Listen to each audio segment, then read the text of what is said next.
So I'm just going to do a quick review, maybe Be less than quiet. 5 minutes I'm sorry. of the previous 2 years. This one is mostly going to be the last couple of years, which I spent teaching in China and traveling around Tibet a bit, and then my year studying Chinese in Taiwan. This is actually in Taiwan on the East Coast. We had a little class trip, so we all went to the countryside to pick onions, or I guess these are scallions. So that's our my intro slide. It works, okay. So here's my overall routes over the past 4+ years. This is Taiwan, where I spent the last year. And maybe for my first slideshow that I showed you back in November, I was in China, and also this was all of my travel in Southeast Asia. So you have, but today's going to be mostly focused on Taiwan and China. And also I spent a week in the Philippines, a week and a half in the Philippines this past year when I time off from my studying in Taiwan. So this is 10 years ago, my first trip to Asia with Rowan University in summer 2005. And I still have that T-shirt. I was wearing it recently. But that's what got my interest in China started, that Rowan trip, just a half month in China. So you got to see, got to visit the pandas. Now it's kind of harder. They make it's not much of it's still allowed to actually touch the pandas. But at that point, you could pay some money and actually give them the hug. Oh, that's really sweet. Yeah. That was 10 years ago already. It's hard to believe. Was he eating something? He was eating an apple.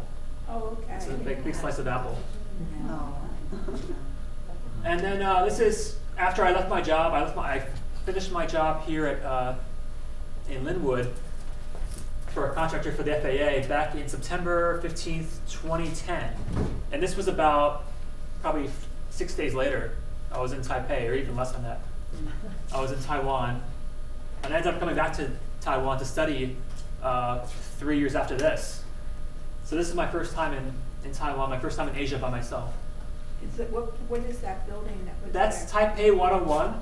That was the tallest building in the world from about I think from 2003 until 2007 or so, or 2010.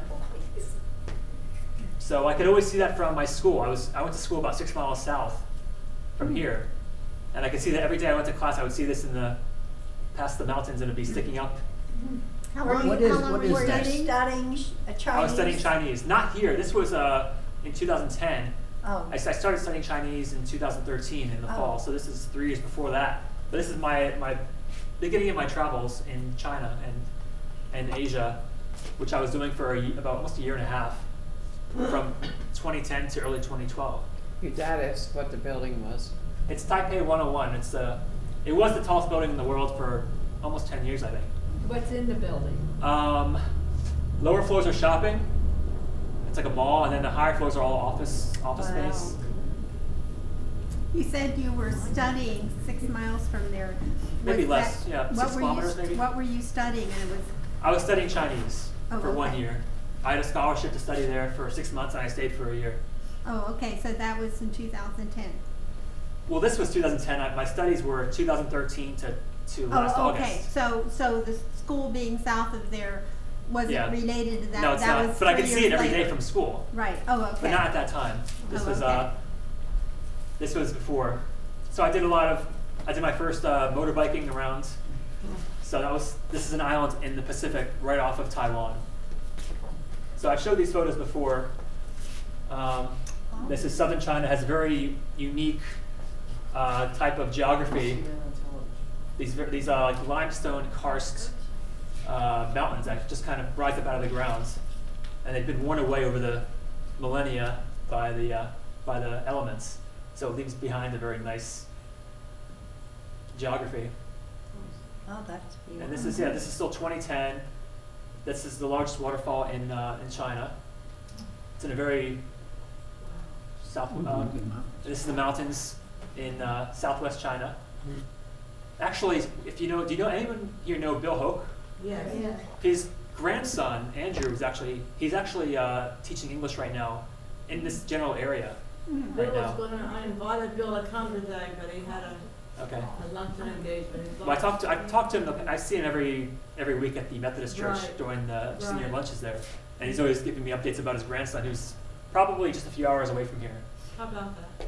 and he's there for another year and a half. So, Yeah. but he just came back for a visit. This is Macau, a former Portuguese colony. This is actually a 500-year-old church that was built when the Portuguese came in 1512 or so. So you still have a lot of colonial architecture in the region. And I did a lot of mountain climbing. This was about 1,000 or 2,000 foot drop, and you're just attached to a little harness that you kind of clip onto a chain. Who took that picture? There was someone you could pay you paid about $5 and he would take a photo for you. And he had like a Polaroid system. And he printed it out for you there, and he gave it to me. Good. Was he up there too on the? He had a little place, and he was just like a little nook in the mountain, and he worked there just taking photos with his own camera, and he would print it out for Oh my you. goodness. Oh, that makes me dizzy. So I carried that around in that photograph printed out in my backpack for another half year. So it got all wrinkled up. I still have it though.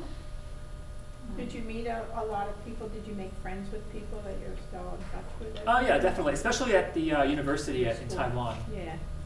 And from teaching English over there, I still have some friends. From traveling, I met some people that I still keep in touch with, but mostly other travelers. Yeah. So a lot of Americans, Canadians.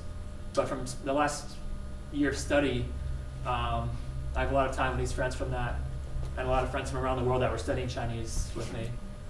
So you traveled basically when you were traveling, you were on your own? Yeah. Yeah. This is Xi'an, home of the Terracotta Warriors, former capital of China back 2,000 years ago, or up to the Tang Dynasty 1,200 years ago. And then I went to Southeast Asia. This is in Hanoi, capital of Vietnam. The woman was selling pineapples, and she asked if she could take my photo for me, which was very nice. So it turned out to be a really good photo. And you can see back here, there's a family of 5 going by on a motor scooter. So it was really good timing for the photo. They were like just zipping by, and the photo caught them. Looks real Chinese. And there's typical Vietnamese traffic. Oh my goodness. That's a circle actually, so it's really hard to go. They just kind of walk into it, and then they'll kind of go around you like a natural flow. Is it a must that they wear helmets there? Because it looks like. It looks like they do. I'm not sure if it's Yeah. legally required, but it's probably a smart thing. Probably It is a very smart thing. This is Cambodia, Angkor Wat.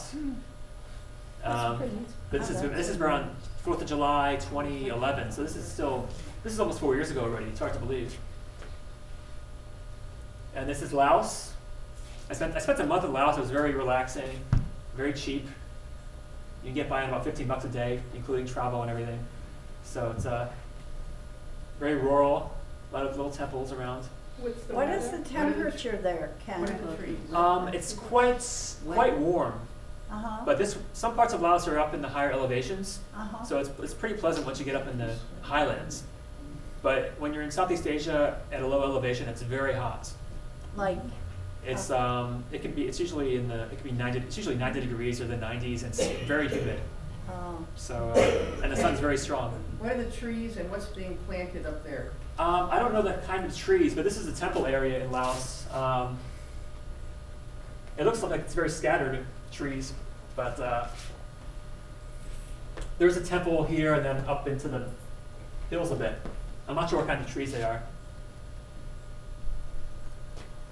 This is kind of a temple area near Bangkok, Thailand.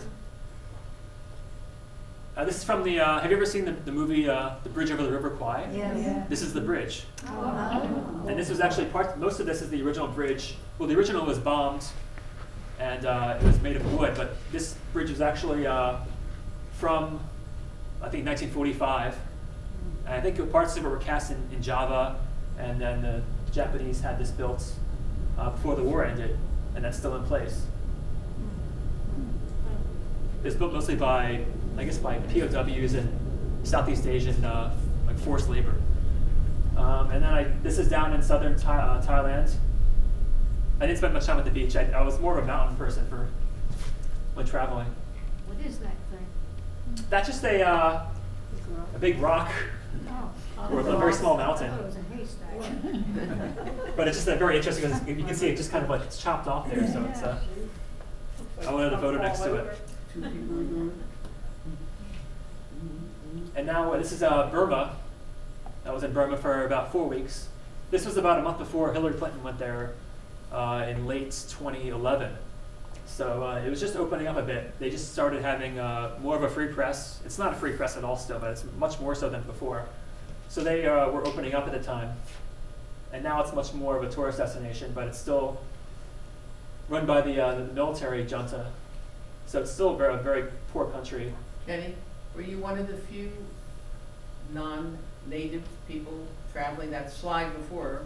You were the only white person there in that whole area? In the city, there's a few foreigners, yeah. I mean, it wasn't hard to get there at all, but there were very few foreign travelers there. Right. The whole time I probably saw, I'd see the same people going around the country. I meet them again and again. That's funny. Because there's like probably a few dozen people that are traveling around at one time. Because you can't use your credit card there, you have to bring all cash. So I brought a lot of money in my pocket and I had to keep it in pristine condition because they don't take wrinkled bills. So you bring hundreds and then I put it in a pencil case and just carried that around. Oh, wow. And They take US, right? Actually, a lot of places did take. I brought a lot of dollar bills because a lot of the hotels would prefer U.S. currency.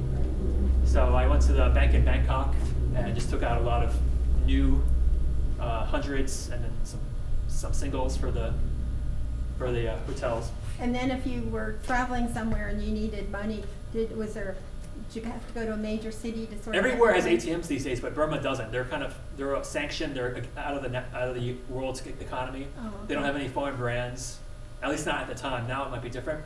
I think their first ATM might have opened up in the past year or so. So I think things are changing now. But this was 3.5 years ago.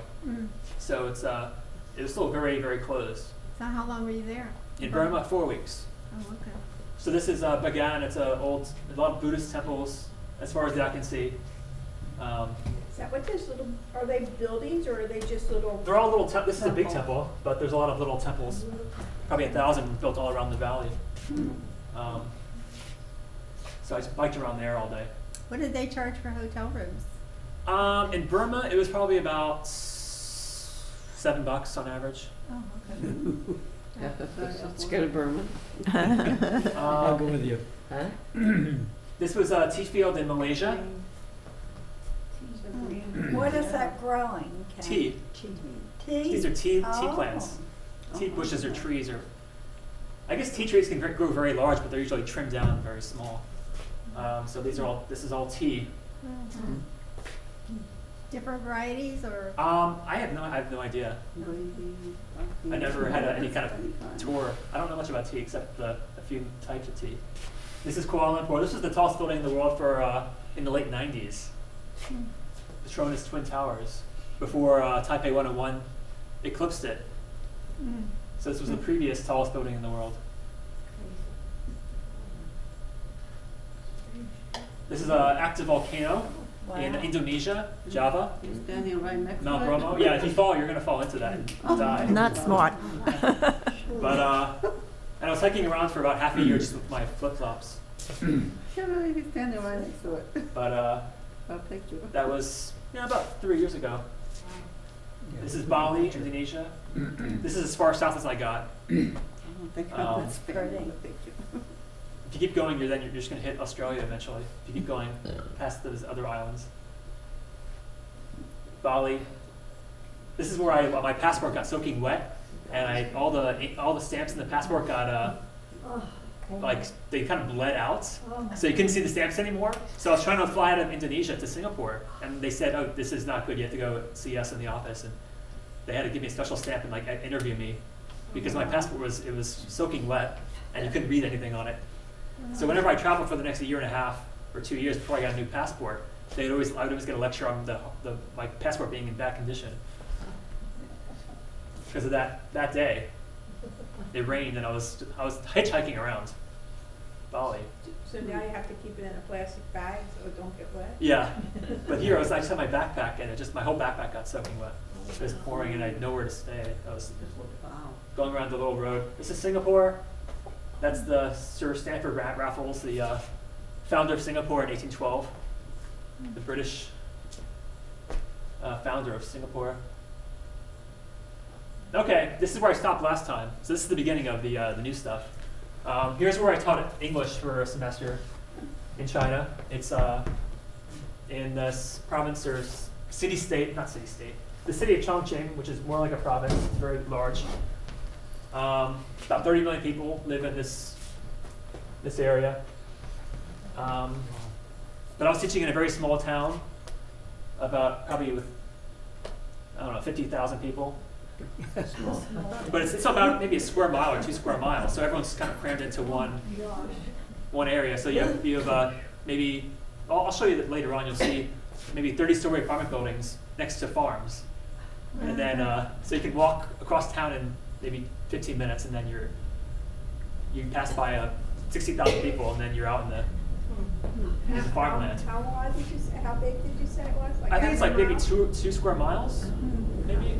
Wow. So this is where I flew into Beijing back in March 2012. 3 years ago. This is 3 years ago already. That's Beijing West Station. And I took a 30-hour train ride to Chongqing. This is through the mountains north of Chongqing in Sichuan province. And here's every day I'd walk down this hill, and these are all the students getting out of class.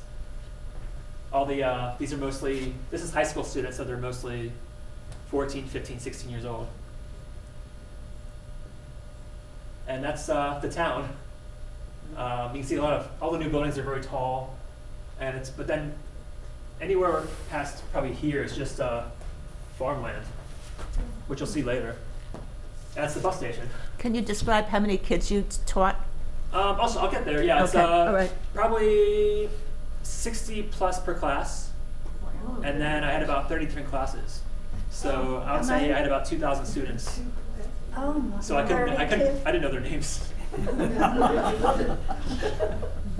I see them like every other week, so it wasn't like I'd see them often. Did they learn did you get paid well? It was like $12 an hour, so, and then they gave me an apartment for free. So it was. Did they learn easily? Were they easy to teach? They were cooperative, yeah. I'm not sure how much they could learn because I didn't see them for that long. I see them for an hour every other week. Oh, wow. So I mean, my Chinese class was 15 hours a week. So you're getting 1/15 of the time. Wow. And my Chinese class was like, when I studied Chinese, we had maybe 6 or 7 people per class, and they have 67 people per class. Wow. So it's hard, it's really difficult to manage that big of a class, to actually have them absorb everything. You can't do a personal one-on-one. You have to just it's more like a lecture than you can call on a few people, but it's not easy to be effective. So this is the town I was in, teaching. They would sell some pineapple on a stick. It's a common snack. And that's sugar cane. That's what? Sugar cane. On the cup and Oh. sugar cane.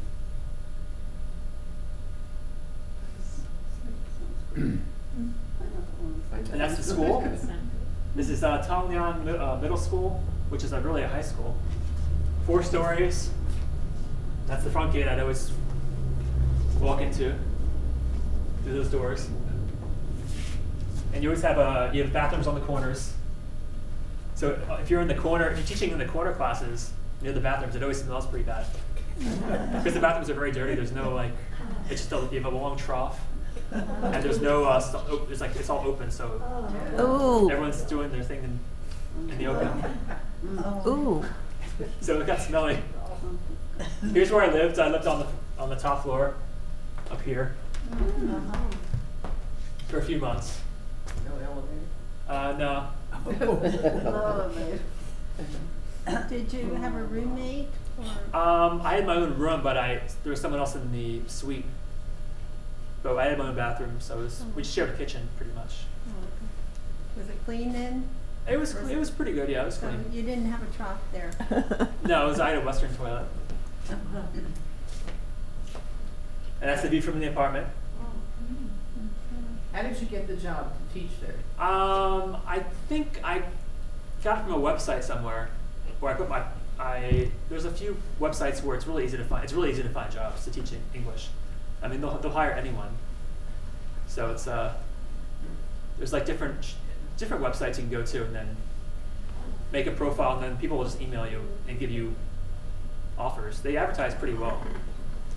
So they'll hire people that aren't native English speakers. So there are people from Egypt teaching there, Russia teaching English. So it's not hard to find those jobs. So do you speak to the students all in English? Yes. Chinese, I guess I could use some Chinese, but that'd be more like, I don't know, it's not really teaching them anything. It'd be for my own benefit to speak Chinese. Right. That'd be for my own learning process. So here you can see, I lived kind of right near these apartment blocks. And then right beyond that, it's just people growing rice. And this area right now is being developed into more apartment buildings. I've looked on the Google Maps, the satellite view, and you can see that's all being converted into housing, this area. So it's becoming less and less rice Yeah, places. so that's the edge of town right there behind me.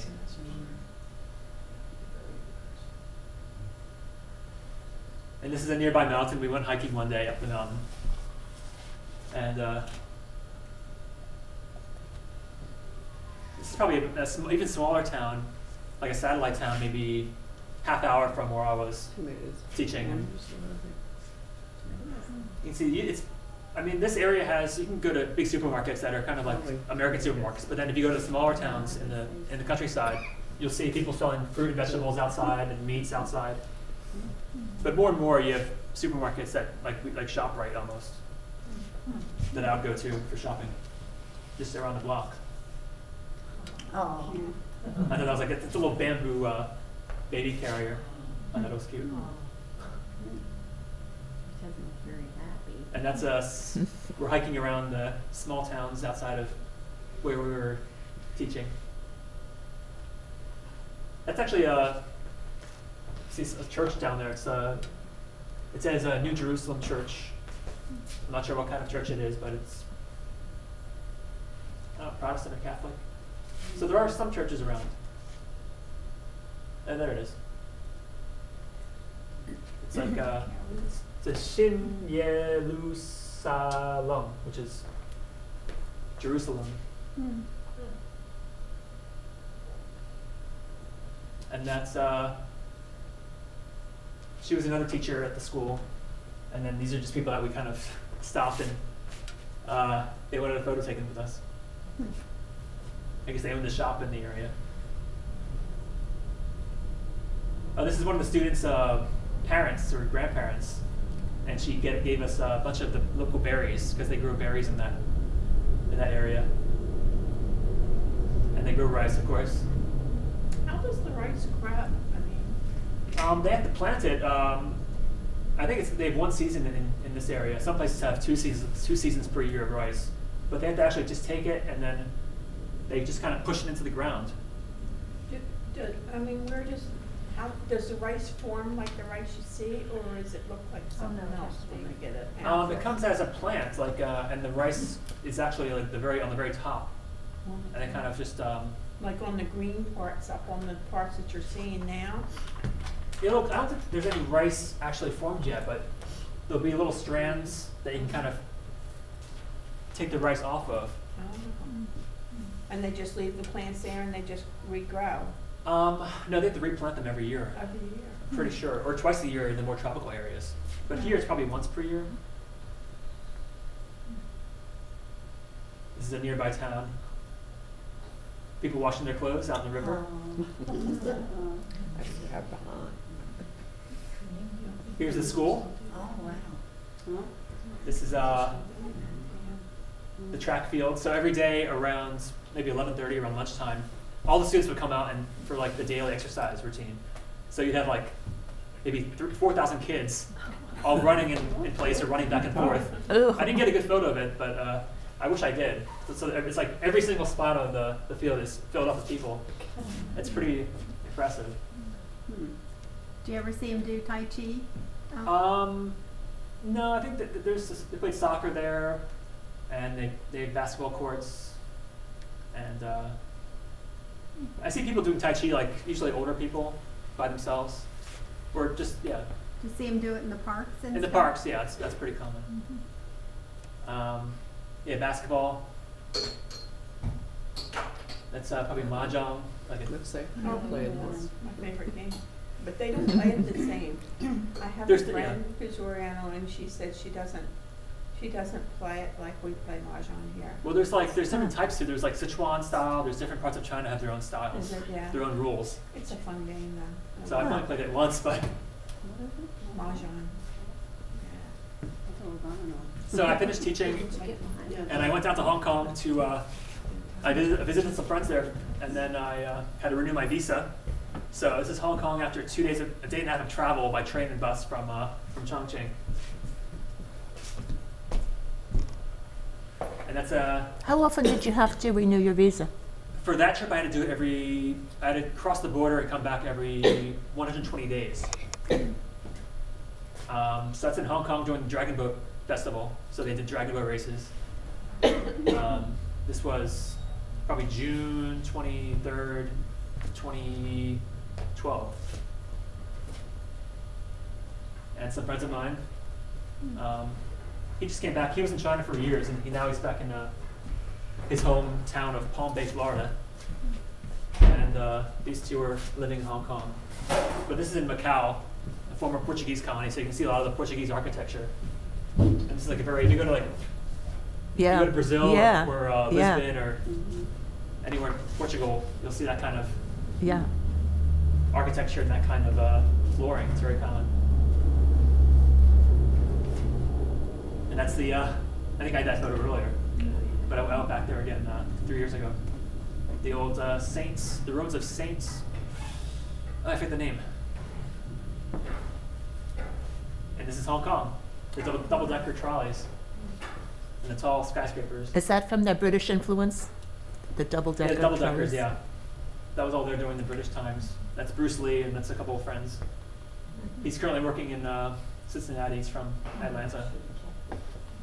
But he was teaching in Beijing for a while. Okay, that was my my old trip, and this is my new trip. So that was the China Southeast Asia trip that I showed earlier today, or the beginning of the slides today, and then from last time. And this is where I went. The trip I'm showing today. It was more of a western trip into the mountains of Tibet, out west. Now, what's the color? You have it color coded, so. It's different colors for each time I turned on my GPS and turned it off. Oh. So each day was a different color. Oh, okay. So I have a little GPS. I didn't bring it with me, but it just records every little place I was at. Every 10 seconds, it makes a dot. It makes a text file, and then it just says I was at 39.5 degrees north, 22.2573 degrees west. Every 10 seconds for all day. So this is computer generated. This is not That's actually something where I he was. drew. Yeah. This is based on where If that. you zoom into GPS a town, was. it'll show exactly what street I was at and my entire path around town. And all the pictures that he took in that spot. Yeah. No.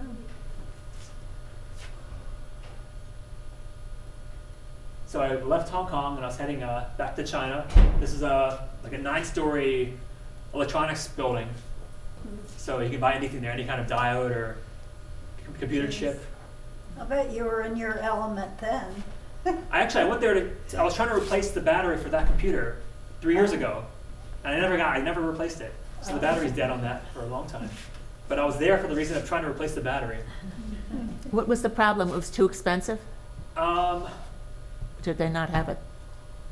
I don't know why. Maybe it was too expensive, and maybe it was just I don't know why I didn't get it. I'm not sure why. Okay. Or maybe I thought it was. I wasn't sure if it was working correctly. or it wasn't the exact right model, so I wasn't Okay. sure if it was going to work. Okay. The right type of battery. So here I'm heading out to, this is Kunming. Bill Hoke's grandson's was probably here in the last couple of days. You have to go through here to get to where he's going. It's the capital of Yunnan province in the southwest of China. Is that a Shinto shrine? Is that it? Um, What was that?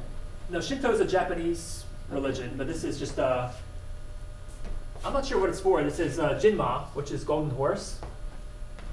It's just like a traditional kind of archway, like in Philadelphia, Chinatown has the same kind of thing.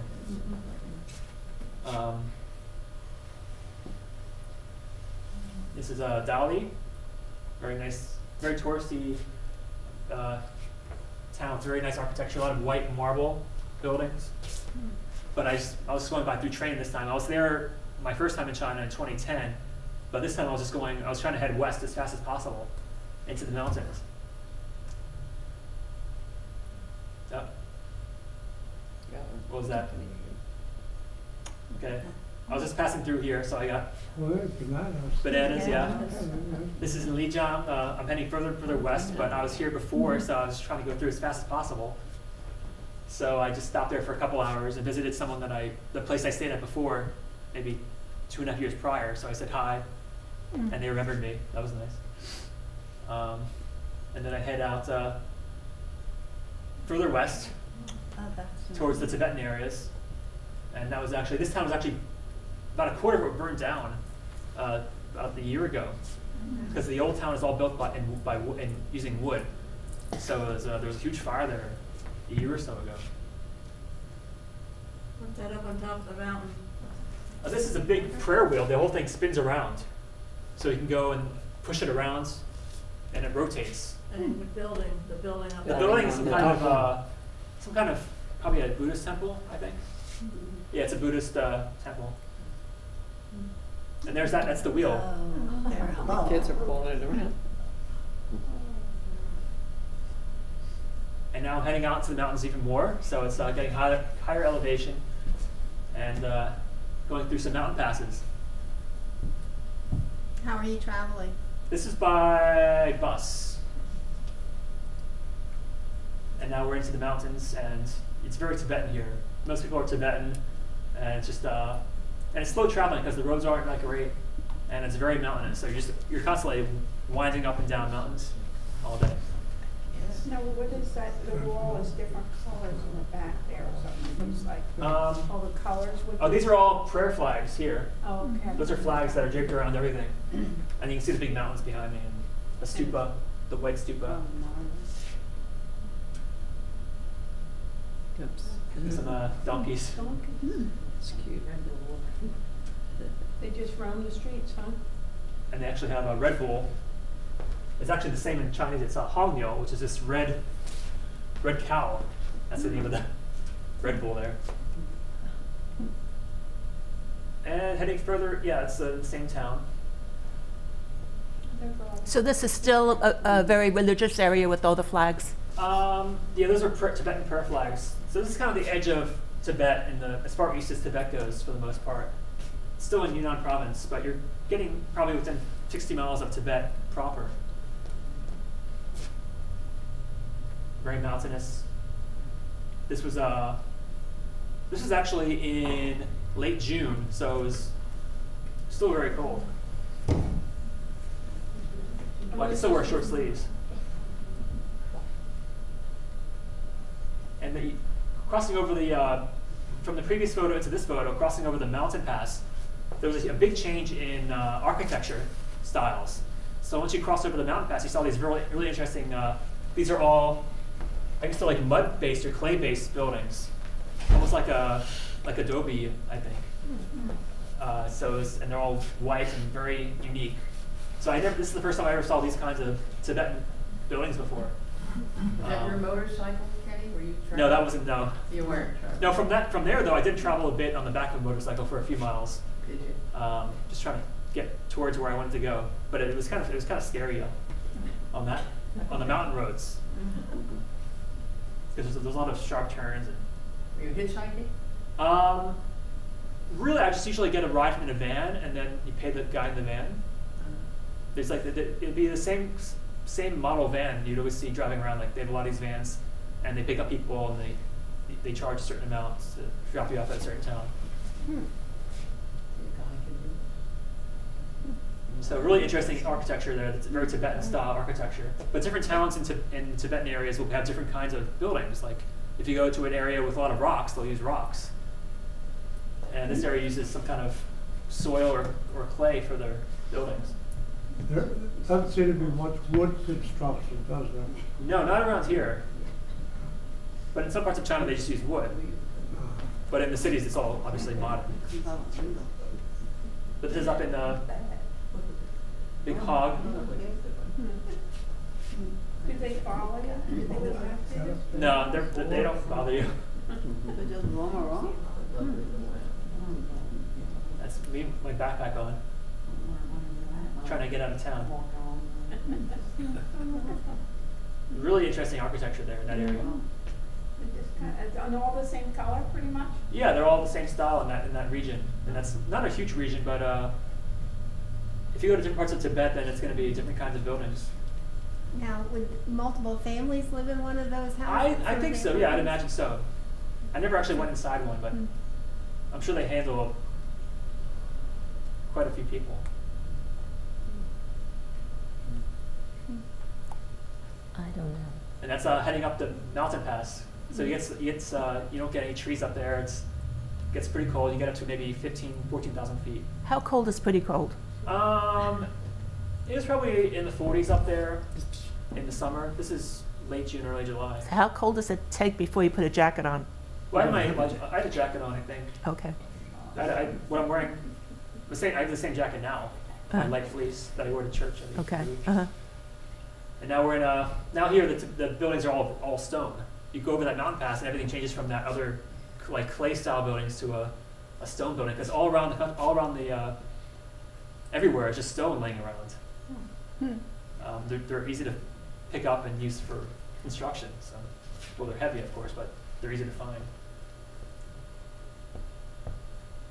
So this is a smaller town, way up in the mountains. And you can see all the buildings there. They're a different style. They're all stone.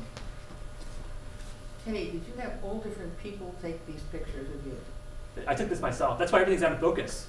I lay a camera down on a rock somewhere on the ground, hit the timer button, go into the photo, get a photo taken of myself. But I'm always out of focus.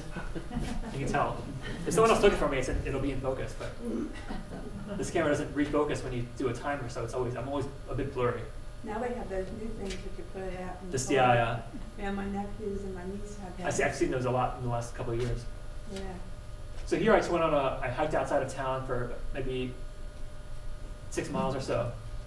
And then I came back, I just hitchhiked back into town after this. And those are a bunch of Tibetan guys hanging around the corner. Tibetans. So you can see like the prayer beads wrapped around them. Are the people pretty friendly when you were traveling? Yeah, people were very friendly. I had no problems at all. People would give me rides. And, What language did they speak? Tibetan. Okay, so how did you communicate? I don't know any Tibetan at all. How did you communicate? Hasitale is like hello. Oh. That's all I know. So did you use sign language or English or Chinese or? English or Chinese. Well, I didn't know much Chinese then. But there were some Tibetans I knew English, because some actually went to India illegally because there was a lot of exile Tibetans in India. So some actually could speak English pretty well. But most people are Tibetan, except for some travelers that are Chinese, Mandarin speaking. And here was a nice hike into the mountains. This was about What's that?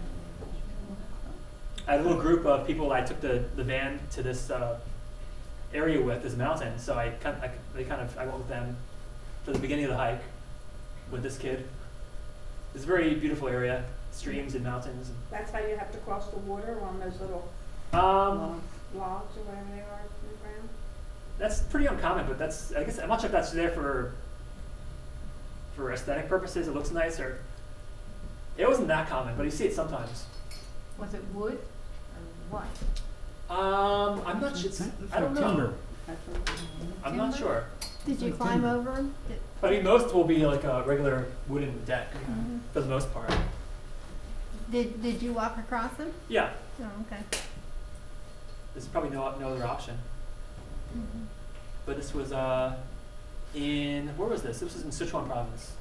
And this is about getting up to about 16,000 feet, 16,000 feet in elevation. So that was a long hike. You can see the glaciers up and the snow up in the mountains. Hmm. Yeah. He's hiking on crutches? He was going at a decent pace. I passed him at one point, but then I was taking photos and he caught up. He's probably a local, I imagine. Very blue lake. That was the, what was the name of it? Milk? I think it was Milk Lake was the name of it. But this is around, 16,000 feet, so you can feel the elevation. Yeah. You felt a little woozy a little. And it got pretty cold. It was probably 40 degrees, early July, What's all the white? daytime. Is that White? the water or? what is it? On the edge of the water. I don't know what that is actually. Sand. Probably some kind of sand. Sand? But you did have ice at that level, I was gonna say. but that's not ice there. No, I'm not sure. It's probably just a sand or a rock. I don't know. I think stones, yeah. That's the highest I got. And that's my GPS. You can see where I hiked up, went up here, up to the lake, Oh, my and goodness. came back. How long did it take you to do that? It was a Say full 2 day days. hike, but it was 2 ways. So there's actually, you can go all the way around, but I wouldn't want to do it myself. Where's the lake? Touch the lake. There's a lake, there's one here and here. Okay. You can see one here. All right. The one that you were at Yeah. before? Oh, okay. Now, the part in blue, there must have been on a different day. That was the first day, yes. Right. And that's when I had a picture of myself with the another lake and a mountain in the back. Where did you stay overnight? Nearby Tibetan house that took on tourists. Yeah, that was the first day. On the other side of the mountain. So what was the elevation change on that second day? I don't know, maybe 2,000 feet. It didn't seem like it was that, maybe 2,000 or 3,000. Maybe probably less. It didn't seem that far. But it got a lot colder when you went up that extra 2,000 feet.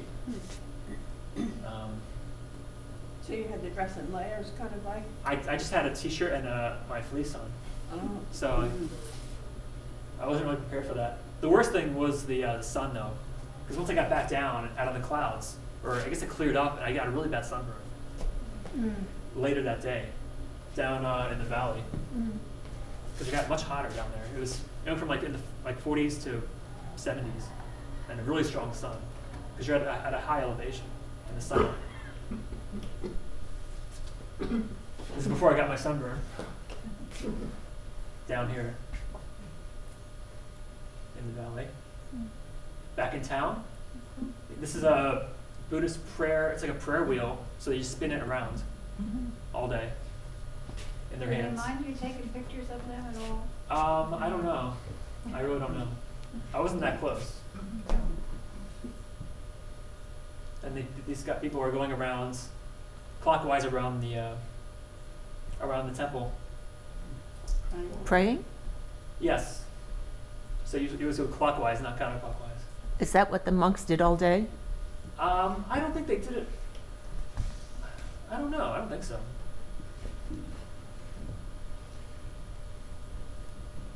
They have some interesting, they have the red robes and the yellow hats in town.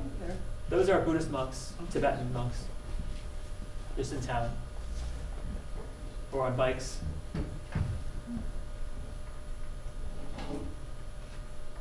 And here's when you're out of town, it's very open. It's very sparsely populated, just mountains and grasslands all around you. I bet you're one of the few Americans walking around here? I met another American in the area, one guy, One of them. and I met a couple Germans, a couple Italians, a guy from Croatia that I still keep in contact with. So there are a few Europeans traveling around and Chinese tourists. But most people are, 99% of this area is Tibetan. And you see all the prayer flags, the Tibetan Buddhist prayer flags all around the mountain. I can't see it. And that's actually some kind of vulture. And it has, I think the wingspan must have been 6 or 7 feet. They were huge. Huge wingspan. Oh, it's on top of that. What is that that he's on the top of? Just a mount of the hill or some rocks.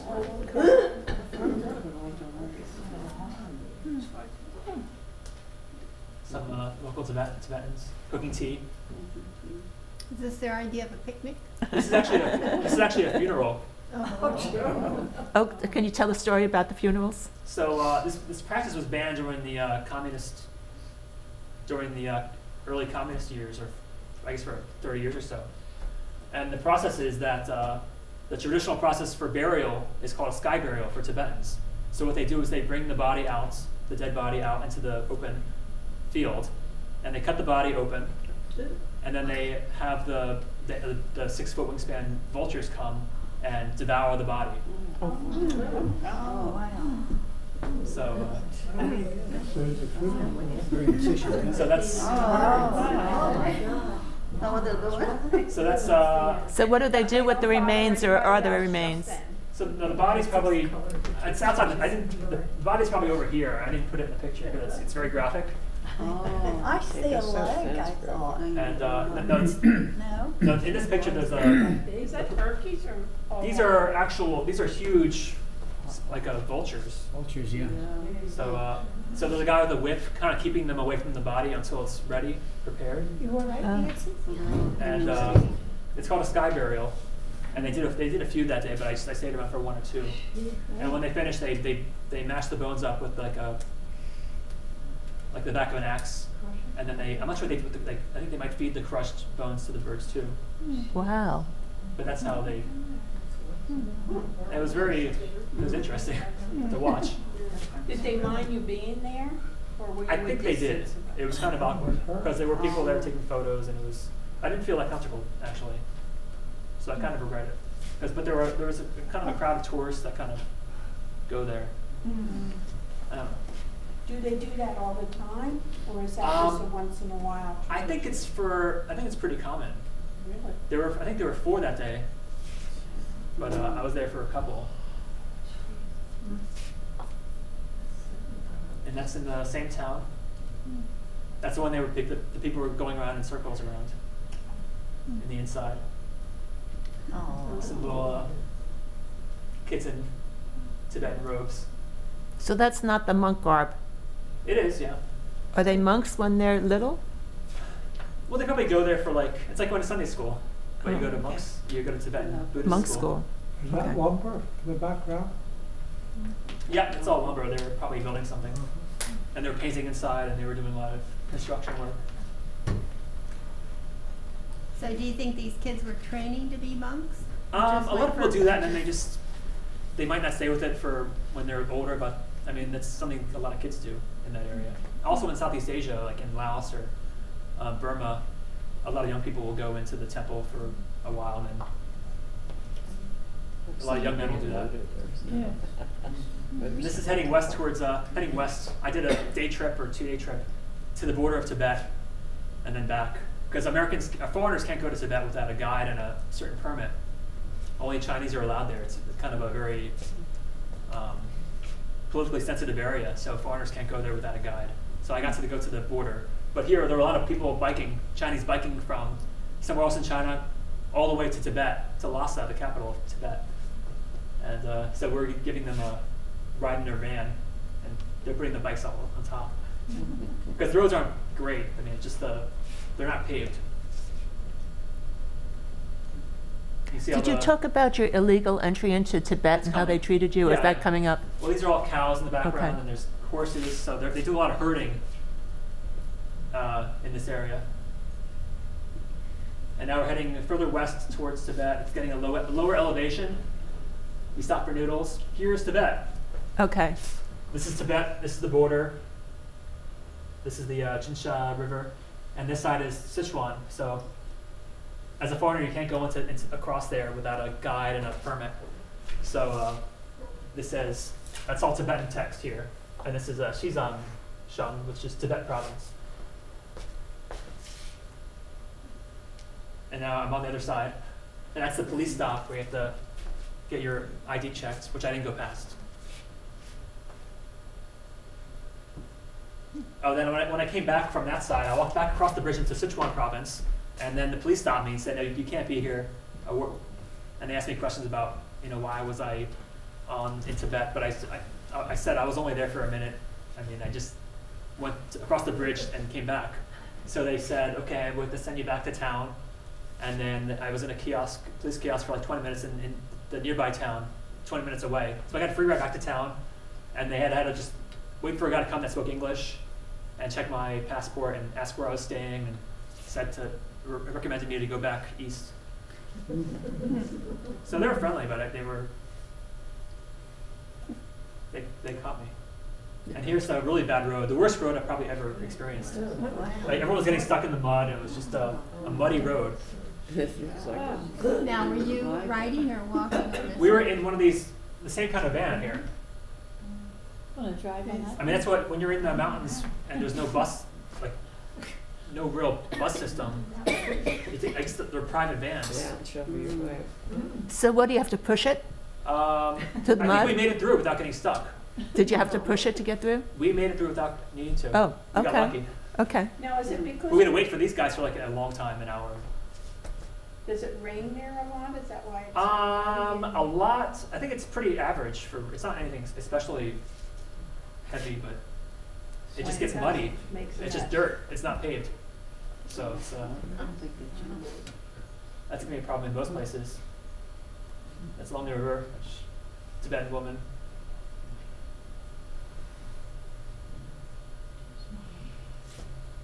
That's a Tibetan, like a monastery. You can see all the robes being laid out. And that's a town, Tibetan town in the valley. Sorry, Kenny. And then the monks doing their work. They're, I guess, fixing the retaining wall. What happened? What did they do? Some kids, Tibetan kids. That's the temple and monastery.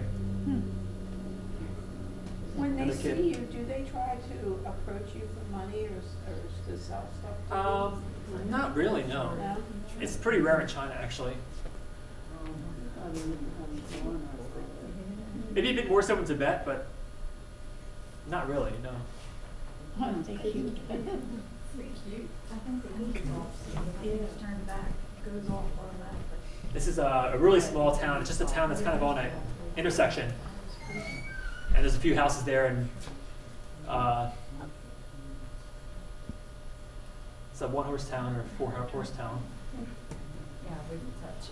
And I was invited to a Buddhist gathering, and we got front seats. There was maybe 200 people there, and we got to sit in the very front.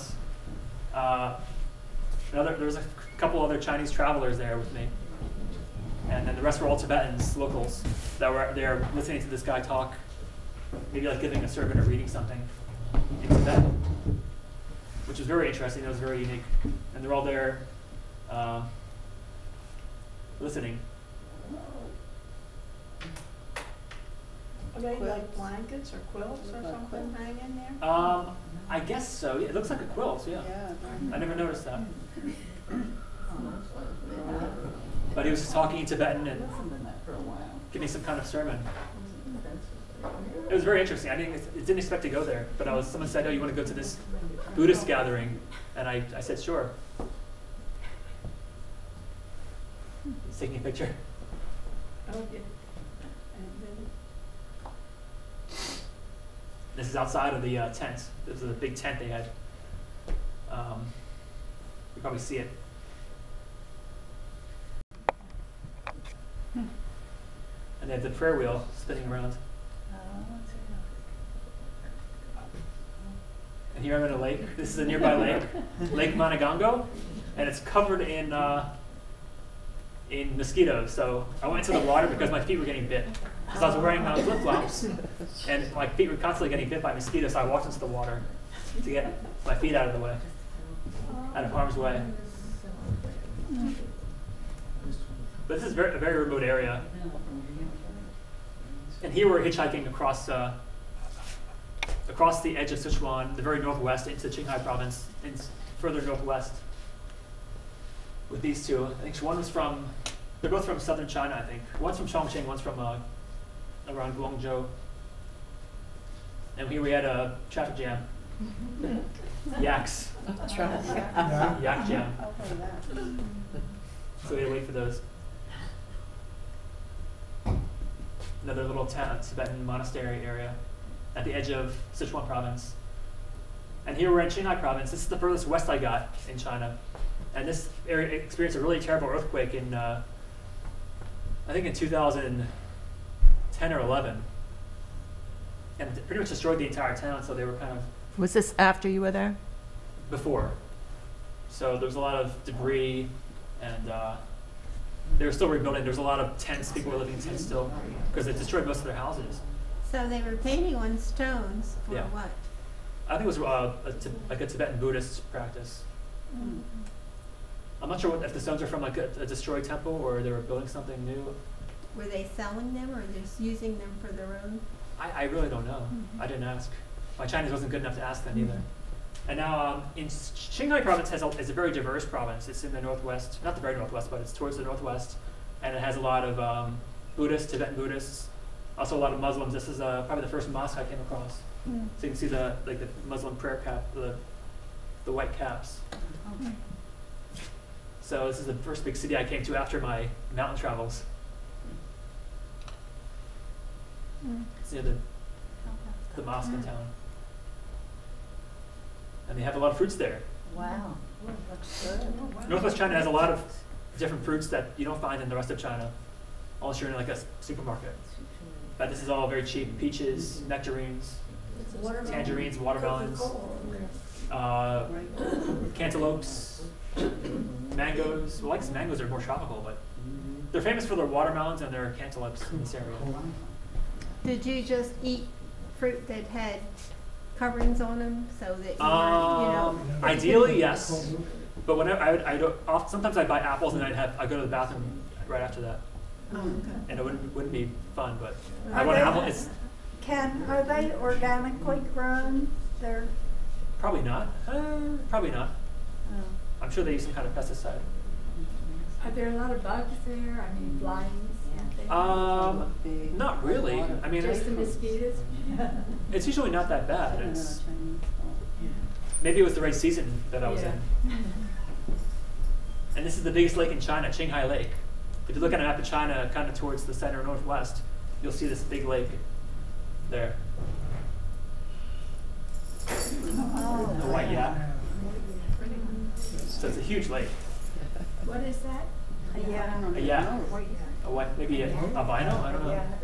Are they rare? The white ones are very rare. Yeah. I never saw a white one before. They're usually a dark color, black. Is there? Did they put a ring through their nose, or what is that? I think so, yeah. I guess their fur is good for weaving. I suppose, but they use that. This is mostly like for photos, for tourists. I saw some Chinese people there getting photos taken. So that just says Qinghai Hu, Qinghai Lake, and that's in Tibetan over there in Mandarin.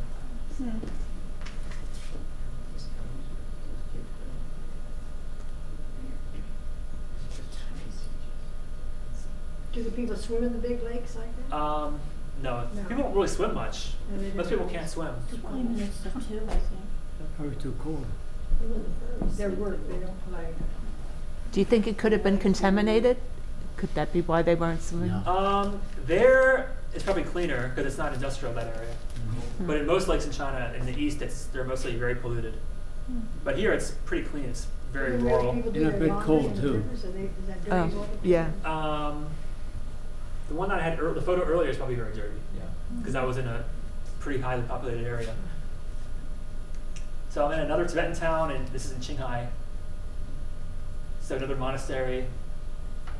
These are wooden prayer wheels, so you can walk through and just kind of go. There's a whole, maybe 100 of them in a row, and you just walk through and you just kind of spin them all when you're going by. And what does that mean? You say a prayer as you spin? I think so, yeah. And it goes around the entire complex like that. Were you able to stay overnight in these monasteries? I haven't. I stayed in one that was like previously a monastery, but I just stayed in a local hostel somewhere in a dormitory.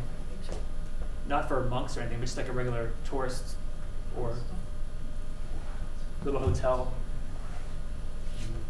I've seen that shape of that, the white part in It's a there. stupa. It's very common in Buddhism in India, Sri Lanka, It's like- Southeast Asia, but there are different kinds. Like some will be golden, some will be in Tibet. They're usually white and that kind of shape. And is it like a temple type thing? It's just some kind of. It's not a temple. It's some kind of religious meaning. Yeah. Symbol. That's the very Tibetan monastery centered town. And here, a couple years ago, there were some like, whenever you have like a Tibetan like protest against the government, there was one that was here, and sometimes they have like self-immolations, or there was a lot of unrest in recent years against the government by Tibetans because they feel that the government's kind of repressing their religion and their culture, so or their language. So there's been protests here in the past few years in these areas. And that's the reason why they don't want foreigners in that area, right? The government doesn't. They don't want They don't people want people to see stirring that. up trouble. Is that water? This is the Yellow River. Oh, okay. Pretty far. This is in Lanzhou, so it's kind of upstream a lot. By self-demolitions, be more specific. Immolation. That means the fire. You put gas They're on yourself setting, and you light yourself on fire. yeah, okay, And you suicide. yeah. But just hurting, you're just killing yourself. It's not hurting anyone else, but it's very provocative. This is the Yellow River upstream. It's very salty, obviously. And now we're in Xi'an. I'm heading east. Xi'an, the capital of the Tang Dynasty. This is the Muslim street. A lot of good food there. Muslim restaurant. This is rojamo, which is like a Chinese hamburger, but it's like mostly fat, very fatty. Is that a meat or is it rice? It's meat with mostly fat. Oh, It's very fatty, like pork fat. And this is the Xi'an train station. Waiting for the train. Oh, here's where I took a bus ride, and they dropped me off in the highway. They did drop me off at the town. Me and another guy, Chinese guy, and we got right after we got off the bus, there was an accident. 2 cars hit each other, and like 50 feet behind us, the car smashed into the railway, and we were walking right alongside of it.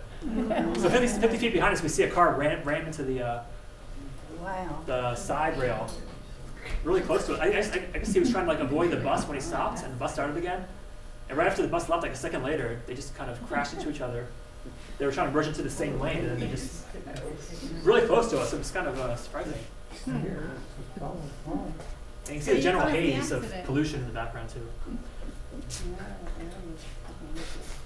That was a bit scary. Yeah. So this area is eastern China, Shandong province. A lot of corn everywhere. Cornfields. I was biking around the countryside outside of town. A little village outside of town. This is actually the town where Confucius was born and lived his entire life. So it's all Confucius tourism. His birthplace is, or his the cemetery, his home, his temple.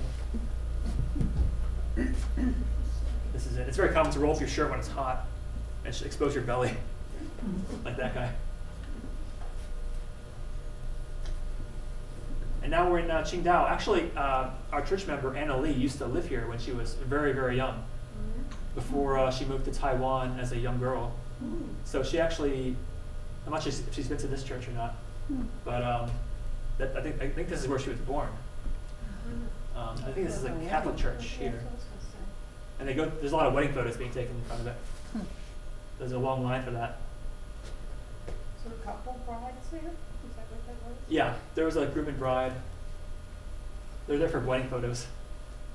And here's an old Lutheran church. This was a German colony around the turn of the century, for maybe 20 years or so, before the First World War. And this is a German Lutheran church that was built around 1902 or so. What town are we in now? Qingdao, on the East Coast.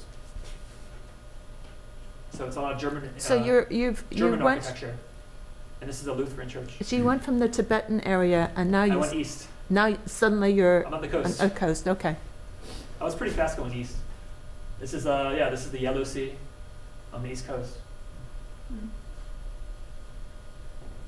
And it's a busy beach. Usually all beaches in China are empty, but for some reason here it was really crowded. I was surprised. Swimming area. So it was really, really crowded. It was summer. This is July. This is early August. Mid-August. Yellow Sea. Qingdao. That's the downtown area. Is this near Hong Kong? It's between Shanghai. If you go from Shanghai along the coast up to Beijing, it's like halfway. Okay. If you go east across the Yellow Sea, you hit Korea. So you have a lot of Koreans there that are working there. It's a home of Qingdao beer. If you go to the Whitehorse Liquors, you might find it there. Mm. It's from Qingdao. That's the Yellow Sea.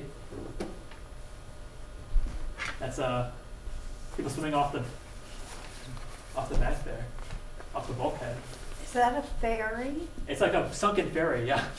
It's just sunk in there. It's in the You hear water. of all these ferry catastrophes. Yeah, I'm not sure why that would happen there. I have no idea. Hmm. And that's a beer. They sell beer in the bags. So it was very unique to that You're area. in the bag. But it was awkward because they didn't give you a straw. So I had to like kind of pour it into a water bottle, into like this, and you'd lose a third of it by trying to pour it in. It was very awkward. I think you need a straw, but they didn't give you straws. It's very unique to that town. How do they drink from it? I think you get a straw. Oh. I've never seen that anywhere else except for Qingdao. Uh-huh. They should get the little bags that they had in Spain. The guys had these pouches with just. Oh yeah. Oh, yeah. But it was like a regular bag with like a ShopRite bag, but smaller. That's So quite a it didn't have like a one exit. It was just like Huh. drinking from a ShopRite bag wouldn't be that easy. That's Qingdao still.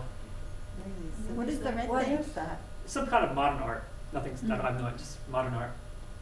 Nothing in particular that I can think of. Big buildings over there. And a lot of seafood in Qingdao. So I had clams and shrimp every day. Let's go eat. And these are all live. Oysters, snails, different kind of mollusks, mussels, urchins, and this is I my saw dinner. a little turtle. That's my dinner, clams and beer. Wow. What's the green stuff? How did your stomach adjust to different foods?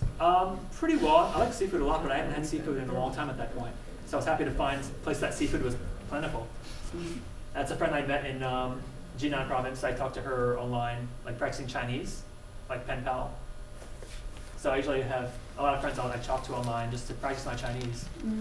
So voice chats and She has her red, white, and blue on. really. I thought it was white. Black, it looks like. Maybe black, yeah. Yeah, but it has some red there. Yeah, Red, red. yeah. It's close. Well, it could be navy. Yeah. I forget. I think it's, I don't know, dark blue or black. And that's my first that's not my first high-speed train, my second high-speed train ride. I was trying to get a regular, cheaper train, but then they were all sold out. And the buses were expensive, so I took a 1 hour high-speed rail line. That goes about, they go about 200 miles per hour, so they're very fast. But they're pricier. That's an old, this is in Tianjin, an old Catholic church built by Italians back 100 years ago. And Beijing, some kids. My arrival in Beijing, where I spent 3 months in late 2012. Tiananmen Square. Mao Zedong. Oh, it's bicycles. Just regular little street in Beijing. I like Beijing a lot, but it's This is the old summer palace, which was destroyed in 1860 by the French and British that came in and wrecked everything. Wow. By the French and British armies in 1860. So this was like Jesuits came in the 17th, 18th centuries, and they helped build this kind of a very Italian style architecture, like a mix of Italian and Chinese. These Jesuit, I guess they're architects or mathematicians, and they come and bring that Western technology to China during the 16th, 17th, 18th centuries, and they helped build this the summer palace that was destroyed by the British and the French in 1860. That's an erhu, two-stringed instrument. Was it pleasant sounding? If you're good at it, yeah. If it's that was good. He was pretty good at it. I know that was August 31st, 2012, because it was Janet Beth's birthday, and I sent her a birthday message saying happy birthday. This was taken today. Uh-huh. So that was 2.5 years ago. This is Go. Pretty common game. You have to get 5 in a row. Is that the same game that Jabez, the leader of your youth group, used? I don't remember. Maybe, yeah. It looks You similar. just need 5 in a row, and you have to block the other guy from getting 5. Yeah. Is it Wei Chi? I forget the Chinese name. That's a pretty common squat for eating noodles. I was living right next door for 3 months on this alley. That's I was walking around Tiananmen Square at night, and that's one of the guards there on Tiananmen Gate. And some barbecue. Let's go. What kind of meats did they have on that? What kind of meats did they have? Usually pork or lamb or beef. That's the Forbidden City. And that's Tiananmen Square is on the other side. That's the That's the Great Hall of the People, where the Chinese Communist Party meets and has all their make all their decisions. And it's the center of government of China. Why do they call it the Forbidden City? It was forbidden. Only the imperial kings and their consorts could go there, and that if you were not a part of the imperial system, if you weren't the emperor or You were just or a mandarin, forbidden. you weren't allowed to go through those gates. Up until the revolution of 1911, when the last dynasty, the Qing dynasty, was overthrown. And it's getting dark. Oh. A couple kids. This is where I'd always eat dinner. Isn't that cute?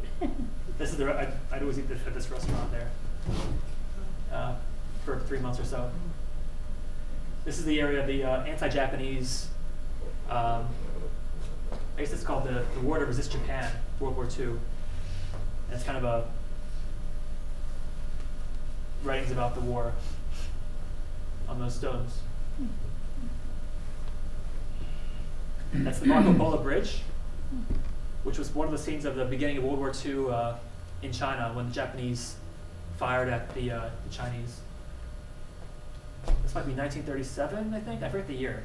But one of the first starting events of the war in China against Japan was at this location. And there's a nearby wall. You can still see the holes, the pockmarks from the cannons and the bullets. They used to have the cards in the bubble gum that showed the war in China and the Japanese when I was a kid. But this is where, this was in the 30s. There was a major event here, right on the western edge of Beijing. Shoes. Some shoes outside. If I show you what. They were all too small. Were they made in America? No, they're all. I'm not sure where they're made exactly. If they're from Beijing or probably from elsewhere in China. Made in China. I'm not sure why this. Foreigners are forbidden to pass without permission. Yeah. So what was on that side, the Forbidden City? Now this is on the western edge of Beijing. I think there's like a military area here. Okay. But it was on the way to like a temple on the hill, so I went by anyway. No one stopped me. So. It was a regular road, so I'm not sure why. I was surprised that it had that sign. It just says, yeah. It just says foreigners. Yeah, in Chinese it's the same thing. Foreigners cannot pass. And that's just going past that sign. I was trying to get to this area here with the on this hill. It's like a tourist area, so I'm not sure why they would prevent people from going on that road. All right. So after every 4 months, I said you have to go cross the border and come back again because my visa was good for 4 months at a time. So this time I was in Beijing. So the closest border from Beijing is Mongolia. So I did an overnight bus ride to Mongolia. I spent 2 hours in Mongolia at the border. So that's the Mongolian flags. And this is like a mile into Mongolia in the Gobi Desert. And it was cold. It was October 23rd, 2012, and it got down to about freezing. So I was wearing flip-flops at the time. So I had to wear socks with my flip-flops. I was walking like down towards the border from the town, like 2 miles. Why weren't you wearing shoes? I don't know. I Didn't like shoes. My shoes fell apart in the mountains during that hike, those mountains I showed you, the lakes. And when I got down to the bottom of that, my shoes fell apart at the end of the hike. And then for the next few months, I didn't have any shoes until my mom mailed them to me in November. Good old mom. And I was home a week later. And a week later, after I got the shoes, I was in Mexico with my parents. I kept on telling him to get shoes, and he refused. So I eventually gave in and But then I sent him saw some. you a week later. This is in the desert, so it's all sand. In the Gobi Desert in Mongolia. I never got further than this. I never got into Mongolia. I just went to the border town. But they use the Russian characters there, the Cyrillic characters. And that's the end of the road into Mongolia. There's like one paved road in the town at the border, and then it just stops, and then you go to go to the rest of Mongolia, it's just all unpaved. It's just a small border town. What do they use? Horses? Is it all? No, they have jeeps and vans and Oh, stuff. okay.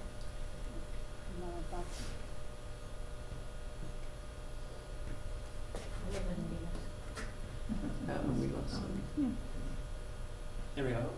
So Mongolians this is the traditional Mongolian home. Even places that have their own like buildings, they have like outside they have their own little yurt. This is like the yurt, a traditional mobile They have a stove home. inside those. Yeah. So almost every family has one of these, even if they have a regular home, they'll have this outside because this is the traditional lifestyle, the traditional homes of the Mongolian people. What is it made out of? I really don't know. But it's very, they would pack it up and if they're herding yaks or cattle or horses, they could pack up in that day and then start to carry their house with them and then stop somewhere else. And in the cities, they kind of they have a permanent spot for the yurt. So even in the capital, which I've never been to, they have like probably 1 million of these. And it's all it's a desert, very dry.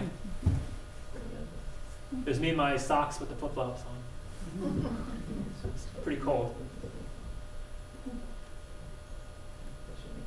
And now we're back in Beijing.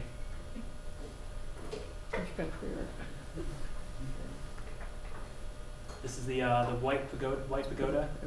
It's kind of a Tibetan style, but in Beijing.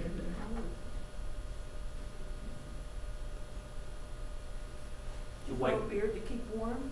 I did, yeah. I didn't want to shave because it was cold. Did it actually help? It breaks if it's windy out. It helps. Yeah, it stops the wind from hitting your face. Because when I'm outside like this winter, first thing that gets cold is my face and my ears. So women are at a great disadvantage. My hat covers the ears. My face is uncovered. And then my feet got really cold even with the shoes on. Because when it gets like down to 15 degrees, my feet just start hurting, even with the shoes on. Same place. Here's a busy subway station. in Beijing. Get lost in there. That's the restaurant I ate at every day for 3 months, where I was living. And that's where I lived, on that little alleyway. And this is where I bought my water in a little corner shop. Buy a popsicle and some drinks. That's where I ate every day, that restaurant. It's a Sichuan style restaurant. So the 3 months, what were you doing there? Just Not much. being tourist? I did a lot of walking, exploring. How was the food? Very good. Here, this was like a Sichuan style restaurant, so it was a lot of spicy foods.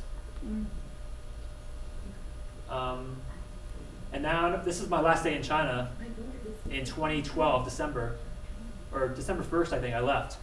And then I flew to meet my parents in Cancun, around near Cancun, Mexico. Riviera de Maya. It went from like the teens to the 80s in a day.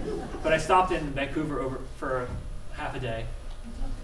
So I was in Vancouver, in rainy, cold Vancouver in December, and I got soaking wet there. That was the cheapest flight in to Mexico. By Air Canada via Vancouver and Calgary.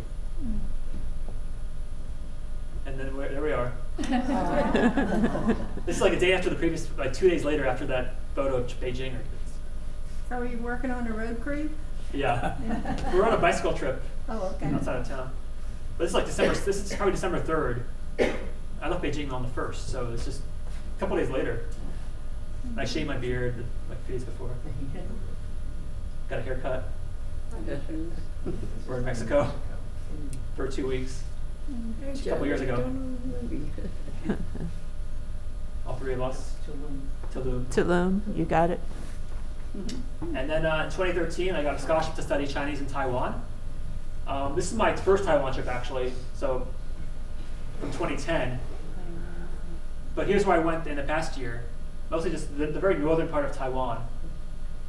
I spent the last year in. And my school is right here on the edge of Taipei, near the mountain. So I lived in a dormitory for 1 year in Taipei at the university. That's where I spent the whole year. Just that northern part of Taiwan. There's Taipei. That's the whole. Taipei's in the valley, pretty much surrounded by mountains and the sea. What year was that? I got there August 2013. I left in August last year. So this is my most recent. I came back from Taipei in August 20th, half a year ago. And these are all the. I had the GPS on when I was flying in and out, so you can see the flight tracks. If I was flying to Hong Kong or Philippines or somewhere. This is a night market. A lot of night markets in Taiwan. A lot of food. This is a Longshan Temple.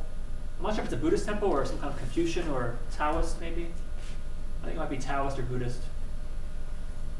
That's my name in Chinese. You had to get a chop, a seal, when you're doing some kind of like opening a bank account. You have to get your own stamp. So that's my stamp for my name. What's your name? That's my last name's Marshall, so I used Ma, which means horse actually. And my name's Ken, so I wanted a K name, so that's Kang, which means healthy, and that's Ze. So my Chinese name is Ma Kangze.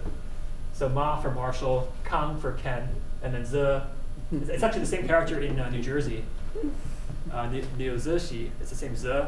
So. And it really means? Well, Ma is just a family name. Okay. Kang means healthy, but it sounds like it's a K name, Okay. so I wanted a K name. Uh-huh. And Ze, it's from New Jersey. Oh. When you write New Jersey in Chinese, it has that character. Okay. Oh, okay. So that's where it came from. How long does it take you to write that? 5 seconds. Okay. Now. I had to write it every day in class a million times. Every homework assignment, every test. No, okay. That's my first class in fall 2013. So we have very small classes, maybe like 6 or 7 people. And they're all from Japan, Korea, Philippines, Thailand. teacher in the middle. And that's Taipei. And this is the school down here, the university, and the rest of the city's in the background. And there you can see Taipei 101 in the background. So anywhere in Taipei you can see that building because it's by far the tallest structure in Taipei by probably 3 times as tall as any other building. It's the only really tall building in the whole city, but it's huge. That's a local class trip with my classmates in October 2013.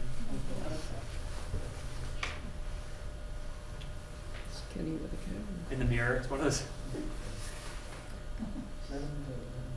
This was Halloween 2013. We're painting bikes.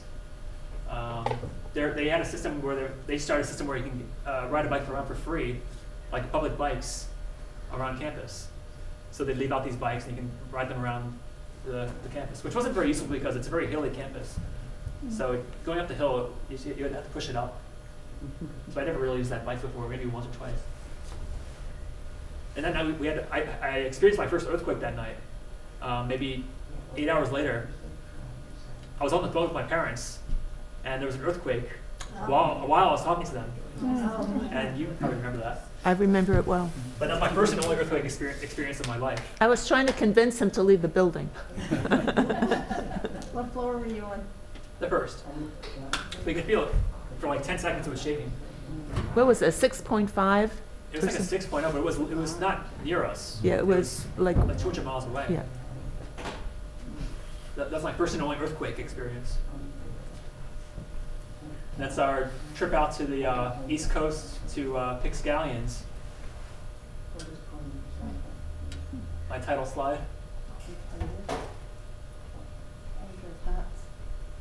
It was our birthday that day. Oh. My 29th birthday. And his too. Oh, he was younger, probably 25. And now oh, here's the story. I told you about my passport. It got that water damage. So when I went to New York to apply for a student visa for Taiwan, they said, no, this passport's not acceptable. It's too damaged, you need a new passport before we can give you a visa. So I only had like a week and a half before I left, so I didn't have enough time to get a new passport. So I flew to Taiwan, and I had to leave every 3 months. Because I had no visa, I just had to go there on a visa-free entry for Americans. And I had to leave 4 times in a year. I couldn't get a visa because my passport was destroyed or was damaged from that trip around Bali 2 years earlier. Where did you have to go to? So I went to, the cheapest flight was to Manila, Philippines. So this is Manila, which is a much different city than Taipei. Much different city. Chowking, is But it's, that a restaurant? It's like a Chinese restaurant, yeah. But it's a very Catholic country, Philippines. So you have a lot of old churches. And this is Manila Bay. That's pretty. Manila Bay. Yeah. Very crowded. It's a very crowded city. Very crowded and dirty. But it's a very nice. It's like an old Spanish church, colonial church from the Spanish colonial era. It was very nice. A lot of Catholic churches. Have you replaced your passport yet? I replaced it when I got into Taiwan the first month, but then I discovered that you can't get a visa while in Taiwan, so I never got a visa. But I did get a new passport because I thought I could get a new visa without leaving, but I couldn't. I tried to. This is the old Spanish fort in Manila. And now I'm back in Taiwan. I was hiking around the coastal mountains. We did a day trip up into the East Coast with some friends. So this is the East Coast of Taiwan. The East Coast is all mountain and against the sea for 200 miles plus. Around the entire island's East Coast is mostly just mountain against the ocean. So, and there's a train, you can take the train right along the coast, all along Taiwan, and get out and hike up the mountain. And that's the GPS. The train is right here, and then A lot of trails, hiking trails. Other side. Yep. And this is the tallest point of Taipei, Yangmingshan. It's volcanic, but it's not active. But you have a lot of steam and sulfur and little boiling pools of water around. That's the very top. That's New Year, a year ago. Wow. At Taipei 101, they have a really great fireworks display. And the entire city comes down into the downtown area. So there's 1 million people downtown. It's like shoulder to shoulder, packed. And you couldn't even walk anywhere. It was just, you would stuck somewhere because the whole road is just people sitting down on the road watching the fireworks. You feel like you were in New York then, huh? Yeah, it was, I never did New York in New Year's. No. It was packed. It looks better than New York. They closed down all the roads and everyone's just sitting down like shoulder to shoulder, chest to back, and just. That's 2014 New Year. This is up the mountain behind the university where I was studying. This is a language exchange. Something in English. This is in Taipei 101 actually. The Starbucks in Taipei 101. To practice English and Chinese. Language exchange.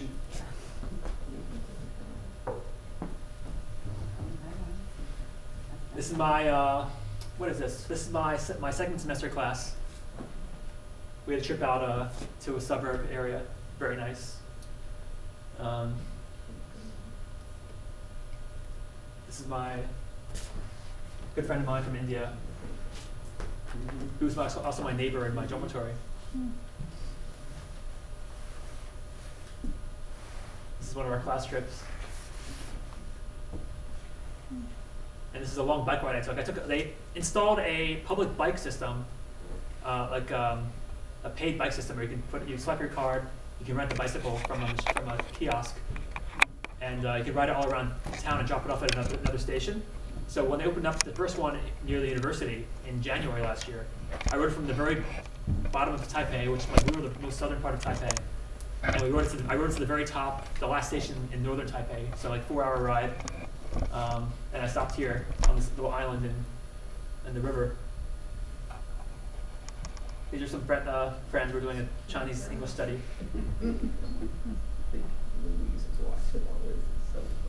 So we're still in contact. This is Tina and Rosa.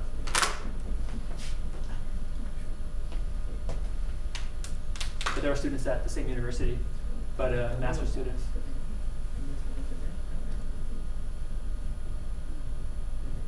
And now this is February last year. I took a 1-week trip during Chinese New Year to the Philippines again, but I got to go outside of Manila into the mountains up north in northern Philippines. So this is my only real travel experience outside of Manila ever.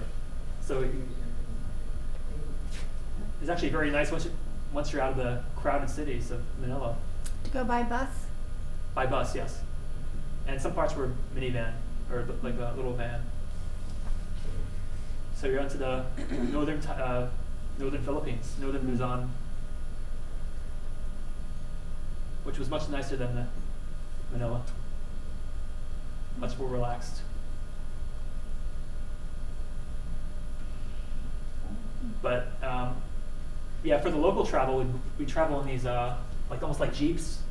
So yeah, I would get to this one here to travel an hour to a nearby town.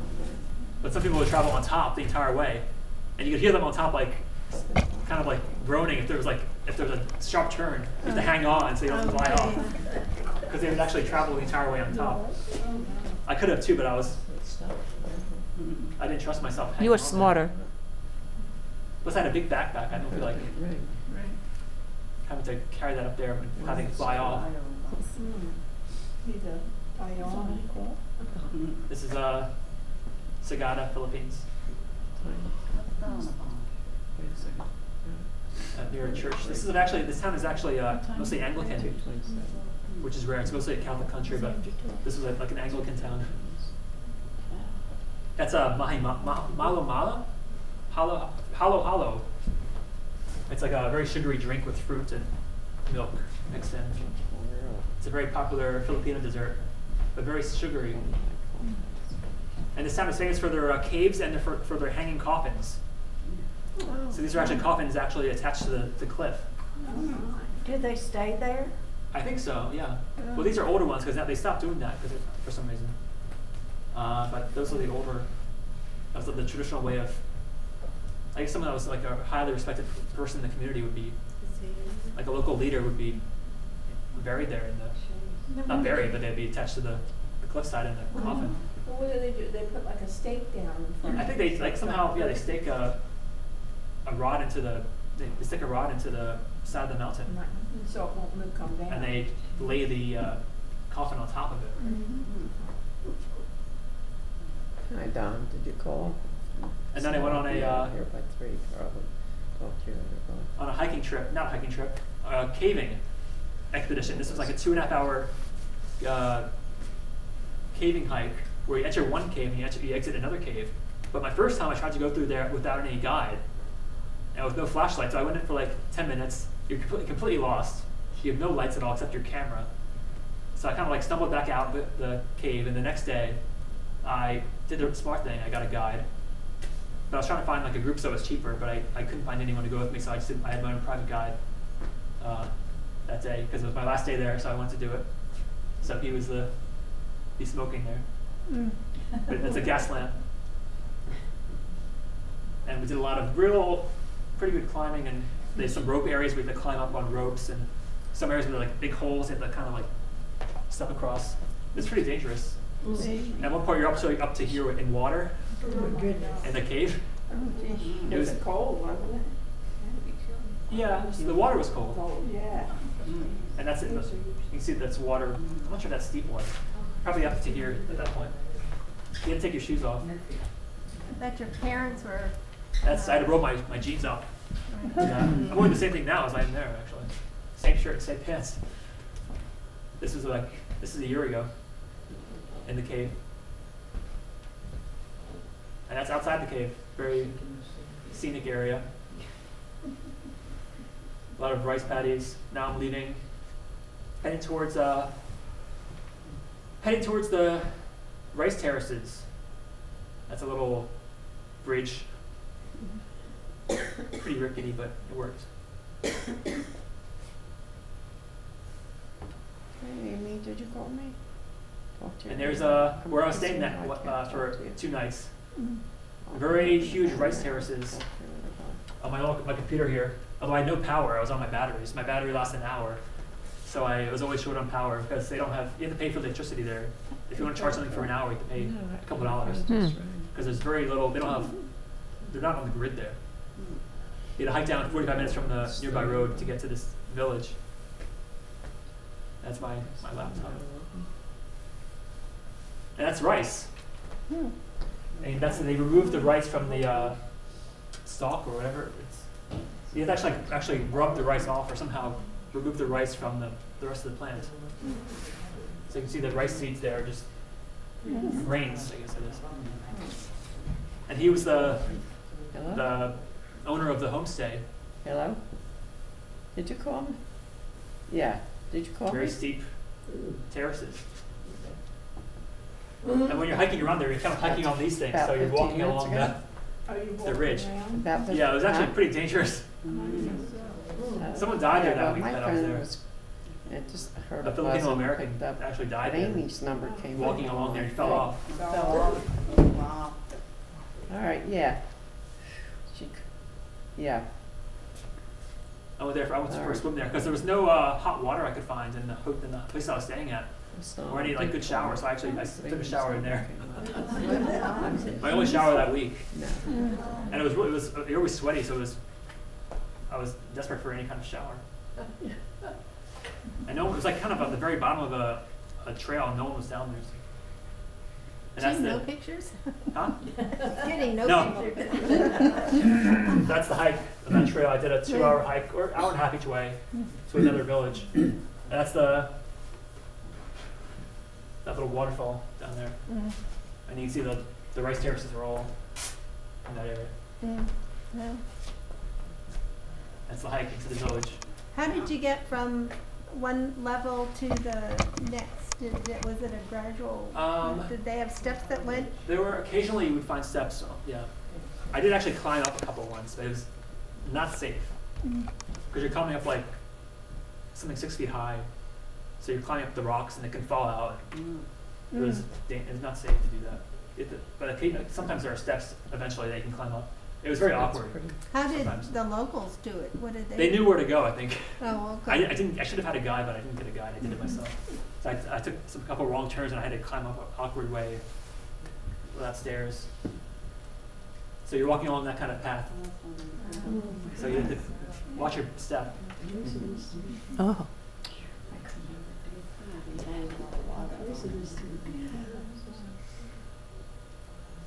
But it was very scenic beautiful. along the river. And it was really sunny, so I always did this to keep my neck protected.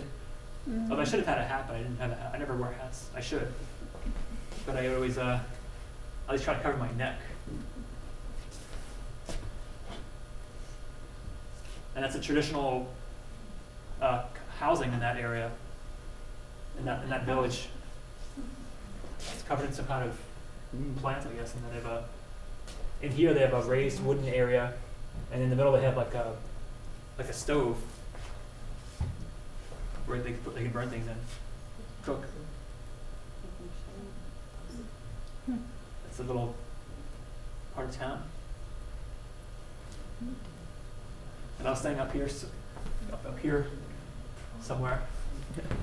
There's up there. They're very big roast terraces, like 6 feet plus each step. And wouldn't they have rice paddies in between? It's all rice.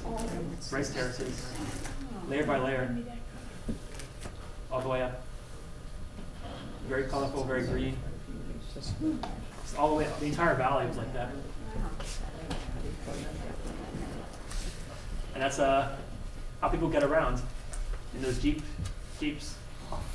Oh, and there's no edge That's on a the top. Mercedes, isn't it? Those bars you can I grab don't know onto. about that. But I always went into the inside, the back. Chances there. They got bars on this one. Now I'm back in Taiwan. This is during the Lantern Festival.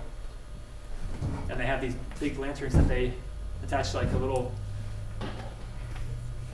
burning flame on the bottom, and it fills up like a hot air balloon. You can let it go and it flies into the air by itself. And they had like thousands of those that night. And you see the 1,000 balloons going up at the same time into the air. But it was very rainy that night, cold and rainy. It was a very wet day. It's flying up in the air. And that's all little balloons going into the air at night. Oh, wow. Little lanterns on fire. Some would actually just crash them and burn on the floor. Most made it away. I think it'd be a really bad fire hazard because someone hit a building. And if it was, thankfully it's very wet that day. But I mean, if it was a very dry day, it could set a forest fire somewhere. That's on the rental bikes for the city. The city provided rental bikes. So you go on a lot of little trips around town. Is that your GPS that you were holding? That was a camera. I think it was my camera. Oh, okay. Yeah, this is my camera. Mhm. But I had my GPS in my pocket. Mm. That's our classmates and teacher. Well, she wasn't my teacher, but one of the teachers. That's my teacher from this last spring Which one? in the middle. Oh, okay. She's stressed for the weather. And that's my class from spring, a year ago. From Korea, India, America, Japan, Hungary, France, Korea, Spain. Wow. International. Those are some friends I met. Mostly Taiwanese. I think one girl's Japanese, one guy's Taiwanese American on the right. This is the temple on the top of the hill behind my behind the university. That's our daily hike, or one of our hikes. We didn't do that many hikes.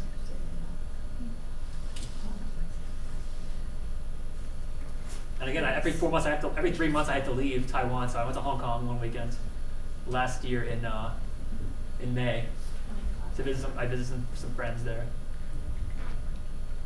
on the ferry in Hong Kong. Some homework, Chinese homework. Is to write that some your essays. Chinese? Is Yeah. that yours? Yeah. So every day we had to write like maybe a short, like couple 2 pages or so of a short story, or we'd write some like example sentences using vocabulary that we were just given. So that's like every day we had to do this. So I was always writing Chinese every day, using new vocabulary. So that was took up a good part of my nights. More homework. This was March last year. Yeah. You ever feel like some of the characters look the same? Not when I'm reading it though, but I'm trying to remember how to write them sometimes. The more difficult ones, I might write a different character that's very similar. But then I'll know I wrote the wrong one. Okay. But they're pretty easy for me to remember, actually. Could you read us what you have up there? In Chinese or English? In English. Recently, Gao Wei Li, that's the guy. It's the name that was always used in the books. The person's name. He went to the lakeside to go for a walk because he really likes this kind of environment.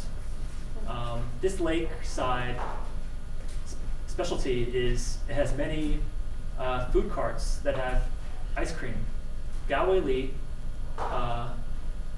he hates to eat ice cream because he has diabetes. Okay, that's enough. Eventually, he sees a girl that's very pretty and he wants to go ask for ice cream. No, he doesn't like ice cream. Okay. But she's very Yeah. pretty, so he asked anyway. Okay, all right, let's keep on moving. Just say a few lines in Chinese. Oh. That was it. 最近高威里去湖边散步，因为他很喜欢这种的环境。这个湖边的特色是有很多摊里卖冰淇淋。高威里讨厌吃冰淇淋，由于它有尿。 You're making it up. 糖尿，也是因为它有很。 That's somebody's else. 很长的胡子。Okay. Read his writing. That's great, Ken. Okay, that's good. Okay. I'll take your word for it. Okay. This is a singing contest we had. Every class had to sing a song in front of everyone. So this was last May. We didn't win. There were some really good teams there. We didn't do that. We did okay. You got to sing in Chinese or in English? Yeah, everything Chinese. Chinese. It's Wow, how cool. All the Chinese classes had to compete.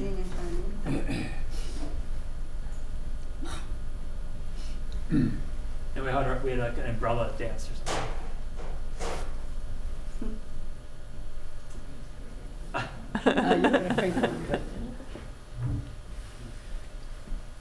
That's my second semester teacher.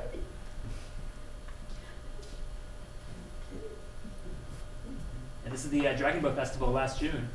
Wow. And one of my classmates was actually competing in this, so I went to watch her team. I missed her race, but I saw her team compete later on in the lake. This is east of Taipei, up in the mountains somewhere, near the water. My first semester class got together in June to go out for a night and spend the night out in the... Kenny, it's always all girls with you. What is going I don't on know. here? It's tough, I'll tell you. He's no dummy. There's one guy with us, but he's probably taking the photo.